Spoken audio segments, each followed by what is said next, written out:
Flight 417 lifted smoothly off the runway just after sunrise, its silver wings cutting through a pale orange sky. Inside the cabin, passengers settled into the familiar rhythm of a long-haul flight. Seatbelts clicked, screens flickered on, and the soft hum of engines filled the air. In the cockpit, Captain Reynolds leaned back in his seat, relaxed. "Perfect weather," he said. "Autopilot will do most of the work today." First Officer Mark Lewis nodded, sipping his coffee. Easiest paycheck of the week. A flight attendant knocked lightly and stepped in holding a tablet. "Captain, just a heads up. We have a registered medical professional on board. A nurse." "That's always good," Reynolds replied casually.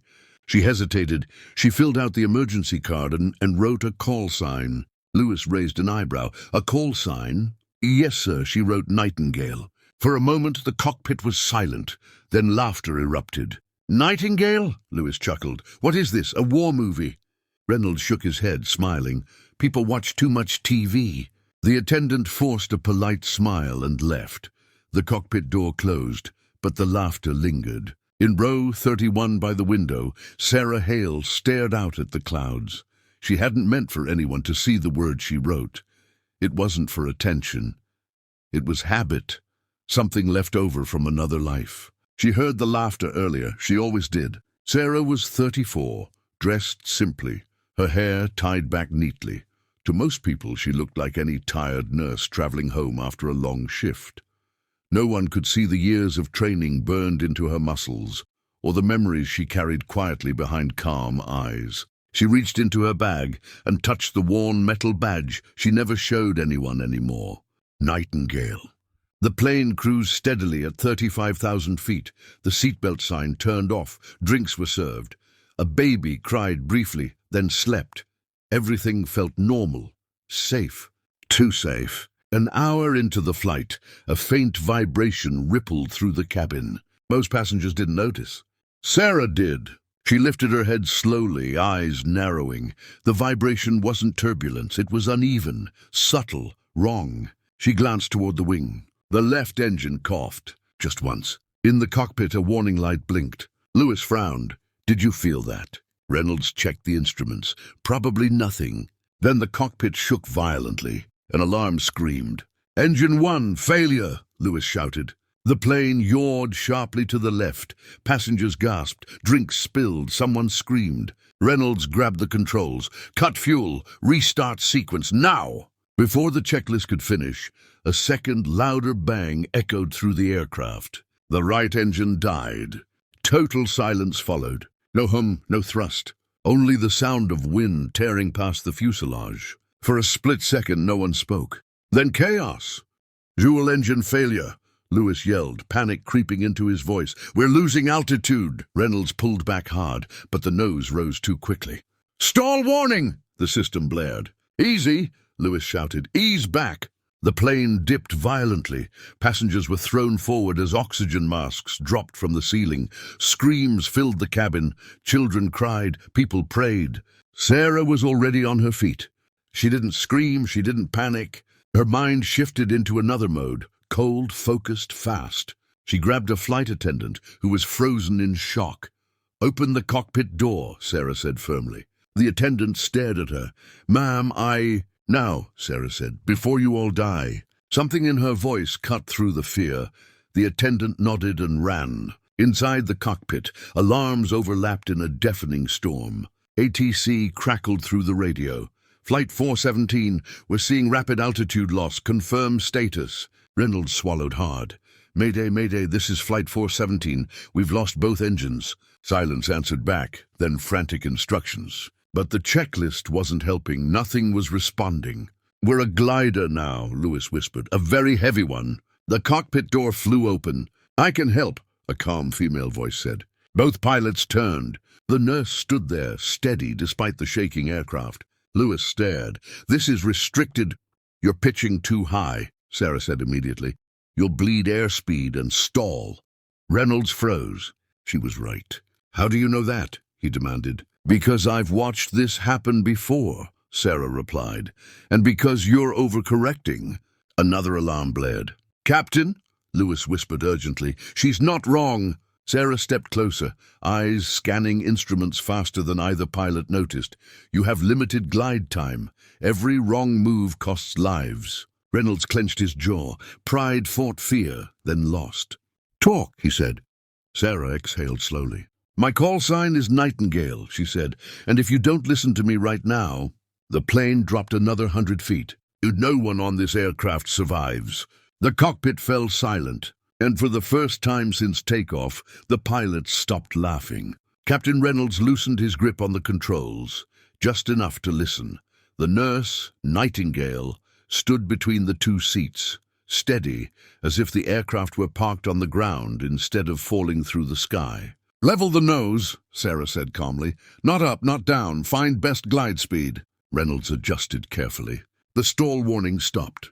Everyone in the cockpit exhaled at the same time. Lewis stared at her. "How did you—" "Later," Sarah said. "Right now, altitude is life." ATC crackled again. "Flight 4117, you are losing altitude rapidly. Nearest airport is 120 miles east. Confirm intentions." Reynolds swallowed. "We won't make it." Sarah leaned toward the navigation display. "There's something closer." She typed fast. Lewis blinked. "That runway's decommissioned, military, no tower, no lights." "But it's long," Sarah replied, "and it's flat." Reynolds hesitated. "It's risky." "So is the ocean," Sarah said quietly. Another violent shudder rippled through the aircraft. The cabin screamed again. "Captain," Lewis said, voice shaking, "we don't have another option." Reynolds nodded slowly. "ATC, Flight 417, diverting to abandoned military runway, Sierra 27.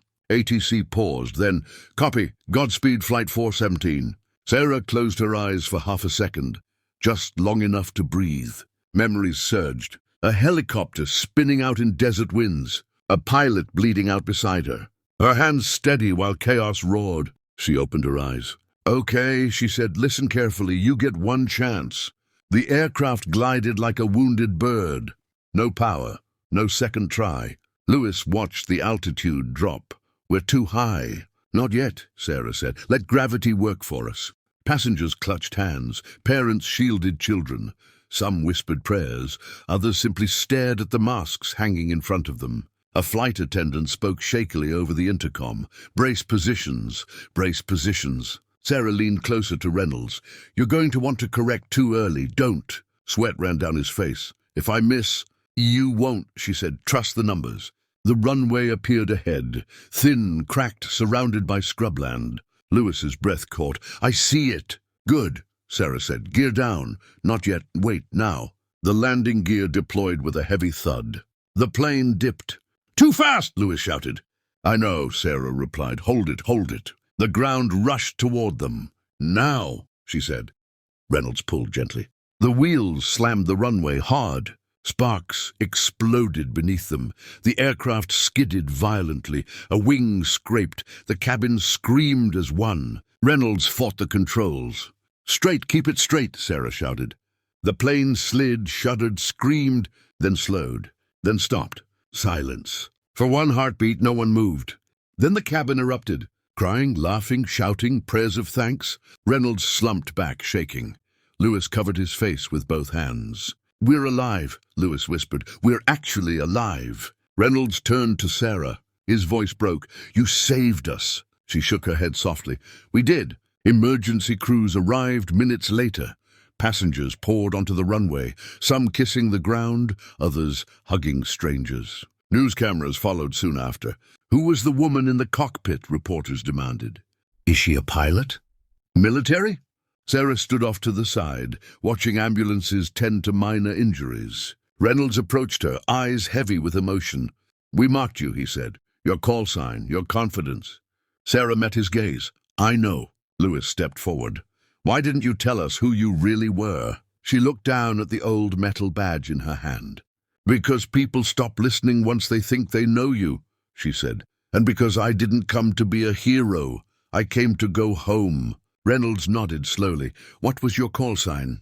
She smiled faintly. "Nightingale, not because I flew planes, but because I stayed calm when others couldn't." The next day, headlines spread around the world. "Nurse saves 189 lives after dual-engine failure." Pilots mocked her. Then she took control. But Sarah declined interviews. She slipped back into her quiet life. Weeks later, a letter arrived. Inside was a pilot's wings badge and a short note. "We laughed once. We'll never forget again. Flight 4017. Sarah placed the badge beside her old one. For the first time in years, she allowed herself to smile. Because Nightingales don't need applause. They just need one moment. When the world is falling,